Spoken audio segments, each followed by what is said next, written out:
నేను నా పదవి గురించి నేను ఆలోచన చేయలేదనా. నేను ఒక మాట కట్టుబడి వచ్చాను, వాళ్ళకి అగెనిస్ట్గా వచ్చాను, నా పట్టుదల నిలబడింది.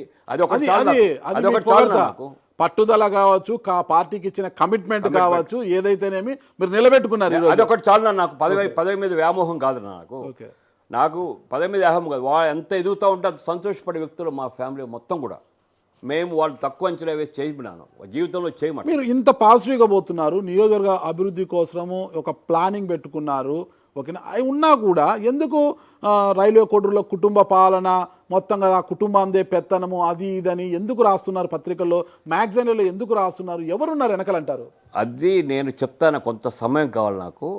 అది ఫస్ట్ టైం వచ్చింది, ఇంతకుముందు ఎప్పుడు రాలేదు. చాలా మ్యాగజైన్లు లోకల్ ఫస్ట్ టైం వచ్చింది. అది ఎందుకంటే నేను చెప్పేది ఏంది, జీవితంలో ఇంకెవ్వరు ఇక్కడ ఎదగడానికి వీలు లేదు. వీలు లేని విధంగా వీడు ముక్కా రూపానంద రెడ్డి గట్టిగా కృషి చేస్తున్నాడు, ప్రజలకు అండగా ఉంటాడు, డే అండ్ నైట్ వర్క్ చేస్తూ ఉన్నాడు. ఇంకా మా రాజకీయ భవిష్యత్తు ఉండదనే ఉద్దేశంతో ఇటువంటి పనులు చేస్తున్నారు. వాటికి అసలు జంకే సమస్య లేదన్నా, మేము ప్రజలు ఉండాలి, నాకు ప్రజలతో ఉంటాము, ప్రజలకి ఏమున్నా నా జీవితం అంకితం చేస్తా ప్రజల కోసం.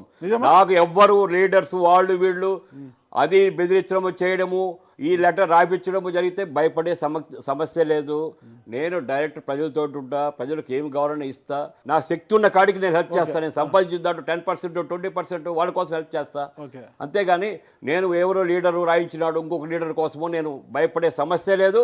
నాకు ప్రజలు అంటుంటారు, కోడూరు ప్రజల ఆశీస్సులు ఉన్నాయి. తప్పకుండా వాళ్ళంతా భయం ఏంటంటే ఇక మనం ఈ రూపానంద రెడ్డి ఎదుగుతూ ఉన్నాడు, కరెక్ట్, ఇక మనం గట్టిగా ఉంటే ఫౌండేషన్ స్ట్రాంగ్గా వేసుకుంటున్నాడు. రేపు పొద్దున ఇంకో జనరల్ కావచ్చు, ఎస్సీ కావచ్చు, ఏది ఉన్నా కూడా వాడిని తట్టుకొని మన వల్ల కాదు.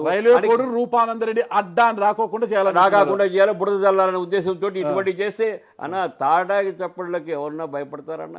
అందులో ధైర్యంగా నేను ఇక్కడి నుంచి పోయి ముక్కవారపల్లి నుంచి పోయి హైదరాబాద్లో 2014 ఎమ్మెల్యేగా కంటెస్ట్ చేశారన్న. అక్కడ ధైర్యం లేకపోతే కంటెస్ట్ చేస్తారన్నా.